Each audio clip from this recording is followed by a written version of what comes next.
কিছুদিন ধরে আমার মোবাইলে অপশনাল প্রবলেম থাকায় আমি ফ্রি ফায়ার গেম প্লে করতে পারতেছিলাম না। আজকে আমার ছোট ভাইয়ের ফোনটা হাতের কাছে পেলাম, তো ভাবলাম ওর ফোন থেকে আমি একটু আমার গেমটা লগ ইন করি। তারপর ওর মোবাইলে আমার ফেসবুক আইডিটা লগ ইন করে ফেললাম এবং সেখান দিয়ে আমি ফ্রি ফায়ার লগ ইন করলাম এবং কিছুক্ষণ আমি গেম প্লে করলাম ধুমছে, কারণ অনেক দিন ধরে গেম প্লে করি না। তো তারপর শেষে আমি ফোনটা রেখে চলে যাই, আমার খেয়াল থাকে না ওর ফোনে আমার আইডি লগ ইন। সেই ফাঁকে ও আমাদের বাসার পিছনে গিয়ে আমার ফেসবুক আইডির নাম্বার, পাসওয়ার্ড সবকিছু চেঞ্জ করে ফেলে। তারপর আমার কাছে এসে নাচানাচি, আমি বড় ধরনের হ্যাকার হয়ে গেছি, আমি হ্যাকার হয়ে গেছি এই বলে নাচানাচি করে খুব।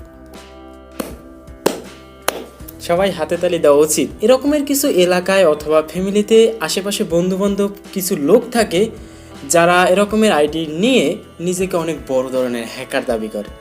বাস্তবতার সাথে মিল করে দেখুন আপনার বন্ধু বান্ধবের ভিতরেই থাকে, প্রত্যেকটা এলাকায় আছে, আমি শিওর। আসলে এরকমের যখন হ্যাকার দাবি করে আমরাও মনে করি যে এরা হ্যাকার। না, আসলে হ্যাকার বলতে এইটা যে হ্যাকার না, এরকমের যে এটা ভুল, এরা কিন্তু হ্যাকার না। আজকের ভিডিওতে আমি দেখাবো যে আসলে হ্যাকার হতে কি কি যোগ্যতা অর্জন করা লাগে এবং কোন কোন বিষয় জানতে হয়। তো সেক্ষেত্রে অবশ্যই পুরো ভিডিওটা দেখবেন এবং ভিডিওতে অবশ্যই একটা লাইক দিয়ে দেবেন আর অবশ্যই চ্যানেলটা সাবস্ক্রাইব করতে ভুলবেন না। হ্যাকার হতে হলে ফার্স্টে যেটা দরকার হবে সেটা হচ্ছে কম্পিউটার স্কিল। হ্যাঁ, মোবাইল দ্বারা কিন্তু হ্যাকিং সিস্টেম করা যায় না। আসলে মোবাইলের যে প্রসেসর থাকে, র্যাম থাকে, সেটা কিন্তু হ্যাকিং রিলেটেড এরকমের কাজ করা সম্ভব না। খুঁটিনাটি হয়তো কোনো কাজ করা যেতে পারে, কিন্তু যখন বড় কিছু কোডিং করতে যাবেন তখন কিন্তু আপনার একটা কম্পিউটার স্কিল লাগবে। তো কম্পিউটার স্কিলের ভিতর থাকে ইন্টারনেটের স্কিল, টাইপিং যে স্কিলটা সেটা থাকে এবং টাইপিং স্পিরিট, আরও বিভিন্ন কিছু থাকে। কম্পিউটার প্রোগ্রামিং সম্পর্কে অবশ্যই জানতে হবে, মানে কম্পিউটার মোটামুটি এ টু জেড টোটাল সম্পর্কে অবশ্যই জানা দরকার। তারপর দ্বিতীয় নাম্বার আছে প্রোগ্রাম ল্যাঙ্গুয়েজ। এখন বলতে পারেন আসলে প্রোগ্রাম ল্যাঙ্গুয়েজ কি? আমরা তো সাধারণ ল্যাঙ্গুয়েজ বলতে বুঝি বাংলা, ইংলিশ, হিন্দি এগুলো না। আসলে আমরা যখন ইন্টারনেটে ঘাটাঘাটি করি তখন কিন্তু ইন্টারনেটের ভিতরে তাদের একটা পার্সোনাল ল্যাঙ্গুয়েজ থাকে, ওই ভাষাগুলো শুধুমাত্র নেটওয়ার্ক বুঝে।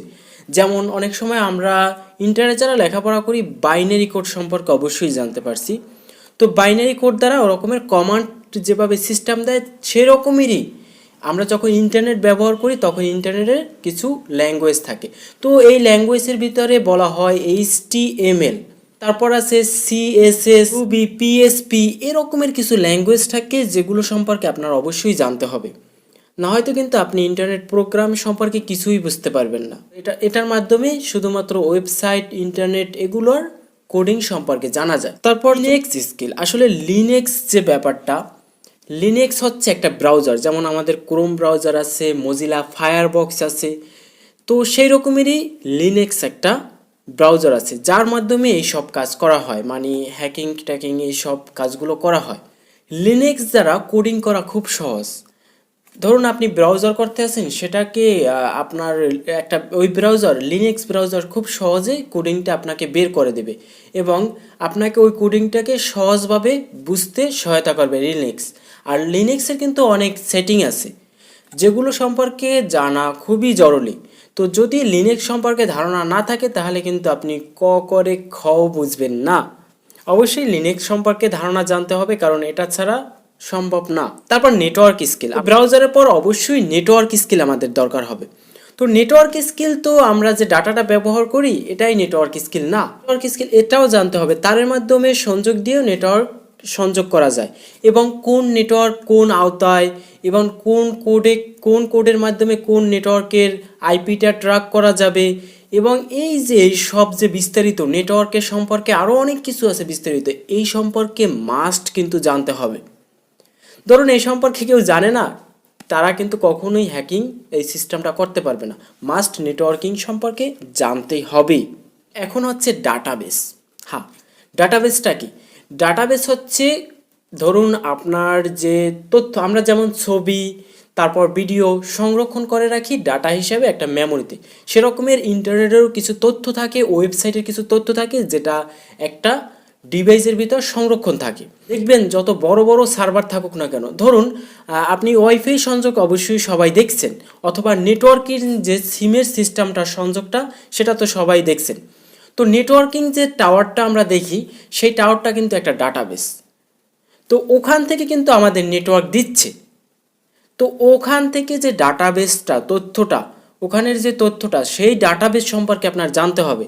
আর ইন্টারনেটের যা ডাটাবেসগুলো সবই এক ক্যাটাগরির হয়। আপনি যদি একটা ডাটাবেস সম্পর্কে জানতে পারেন মোটামুটি, তাহলে আরও অনেক কিছু ডাটাবেস সম্পর্কে আপনি কোডিং করতে পারবেন। আসলে এই যে এই কোডিংগুলো, এগুলো কিন্তু ডাটাবেস থেকেই তৈরি হয়।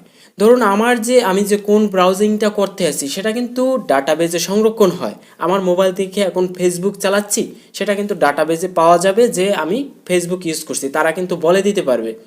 এই ডাটাবেসটা সম্পর্কে জানতে হবে অবশ্যই। তারপর আমাদের পরবর্তীতে জানতে হবে কিটোগ্রাফি। এখন প্রশ্ন করতে পারেন কিটোগ্রাফিটা কি?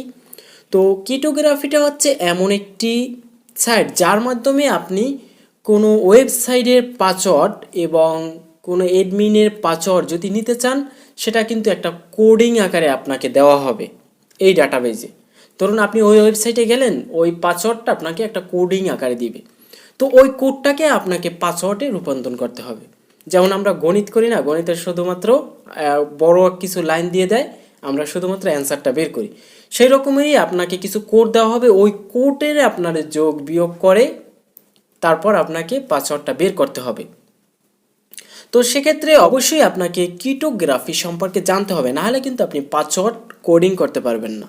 ইনফরমেশন সম্পর্কেও জানতে হবে। ধরুন ইনফরমেশন বলতে বোঝায় আপনি এখন বর্তমানে ফেসবুক নিয়ে কাজ করতে আছেন, ওই ফেসবুক সম্পর্কে আপনার জানতে হবে। তারপর আপনি যদি গুগল সম্পর্কে কাজ করেন, তাহলে আপনার গুগল সম্পর্কে জানতে হবে।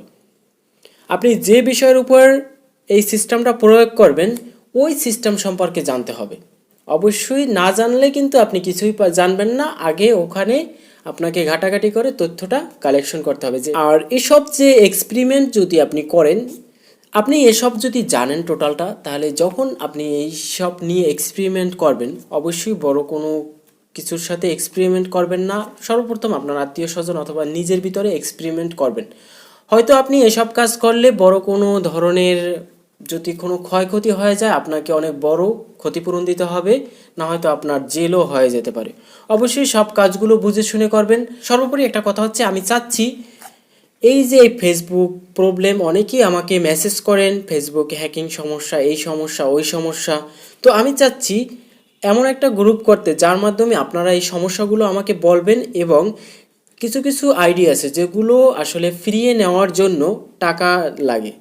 তো আমি চাচ্ছি সেখানে আপনারা যদি এসে কথা বলেন, সেখানে আমার কিছু লোক থাকবে, তারা আপনাদের তথ্যগুলো কালেক্ট করে তারা কাজ করবে। এবং যদি কোনো খরচ হয়, যদি আপনারা ওই খরচগুলো আপনাদের বাধ্যতামূলক দিতে হবে। যদি এরকমের আপনারা মতামত দেন, তাহলে আমি এমন একটা গ্রুপ খুলব যার মাধ্যমে আপনাদের এই যে সমস্যাগুলো, যেমন আইডি হারিয়ে যায়, আইডি হ্যাকিং, তারপর এই যে প্রবলেমগুলো, এটার সমাধান করা যায়।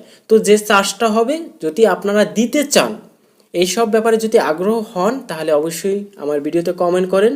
তাহলে আমি একটা পরবর্তী ভিডিওতে এটা কিভাবে কি কাজ করবেন সেটা নিয়ে আমি আলোচনা করব এবং বলে দেব, এবং সেখানে আপনারা জয়েন হয়ে যাবেন এবং আপনাদের প্রবলেমটা সমাধান হয়ে যাবে।